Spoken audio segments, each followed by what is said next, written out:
रायपुर गांव में सूरज डूब रहा था। रायस्तर अपने दोस्त ज्ञान भाई के साथ खेतों में खेल रहा था। शाम गहराने लगी थी और रात होने वाली थी। तभी रायस्तर की माँ हाथ में डंडा लिए दौड़ती हुई आई और चिल्लाई, बेटा जल्दी घर चल, रात होने वाली है और वो सिर कटा तुंग तुंग का समय हो चुका है। रायस्तर ने बिना सवाल किए माँ के पीछे पीछे कदम बढ़ाए। जाते जाते उसने देखा गाँव के लोग भागते हुए अपने अपने घरों के दरवाजे खिड़कियां बंद कर रहे थे। डर और सन्नाटा हवा में तैर रहा था। रायस्तर ने माँ से पूछा, माँ हर रात लोग दरवाजे खिड़कियां क्यों बंद कर लेते हैं? माँ ने गहरी सांस ली और धीमी आवाज में बोली, बेटा हमारा गांव श्रापित है। रात होते ही सिर कटा तुंग तुंग की आत्मा गांव में घूमती है। वो घर घर जाकर लोगों को ढूंढती है और मार डालती है। ये सुनकर रायस्तर का दिल दहल गया। माँ ने उसे डांटते हुए घर के अंदर खींच लिया और दरवाजा जोर से बंद कर दिया। रायस्तर रात भर सोचता रहा, ये सिर कटा तुंग तुंग आखिर है कौन? इसका सिर कहाँ गया? रात के 10 बज चुके थे। गाँव में सन्नाटा पसरा था सिवाय एक छोटे से घर के, जहाँ कुछ नशेड़ी गुंडे शराब पी रहे थे। तभी आसमान से सिर कटा तुंग तुंग जमीन पर उतरा। उसका धड़ डरावना था और हाथ में एक खंजर चमक रहा था। नशे में धुत गुंडों ने उसे देखा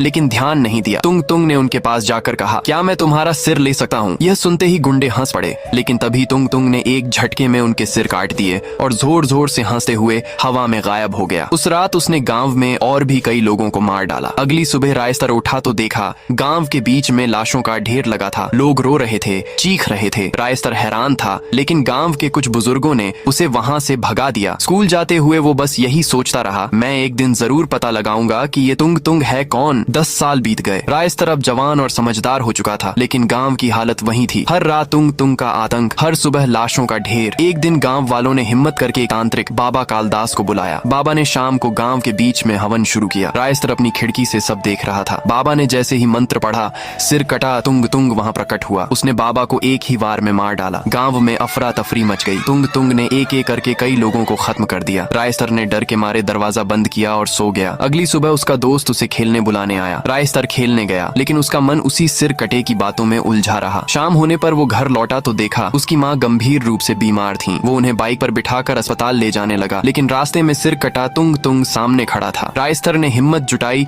और गिड़गिड़ाया, मुझे जाने दे, मेरी माँ बहुत बीमार है। अगर उन्हें अस्पताल न पहुँचाया तो वो मर जाएंगी। तुंग तुंग ने ठहाका लगाया। तभी रायस्तर की माँ ने कमजोर आवाज में कहा, तुलसीराम रुक जा, वो हमारा बेटा है। रायस्तर चौंक गया, लेकिन इससे पहले कि वो कुछ समझ पाता, तुंग तुंग ने उसका सिर धड़ से अलग कर दिया। गांव में सन्नाटा छा गया और सिर कटा तुंग तुंग हंसते हुए हवा में गायब हो गया। अगर आपको भी इस वीडियो का भाग 2 चाहिए तो इस वीडियो को लाइक करें और कमेंट में लाल दिल भेजें। और वीडियो देखने के लिए धन्यवाद।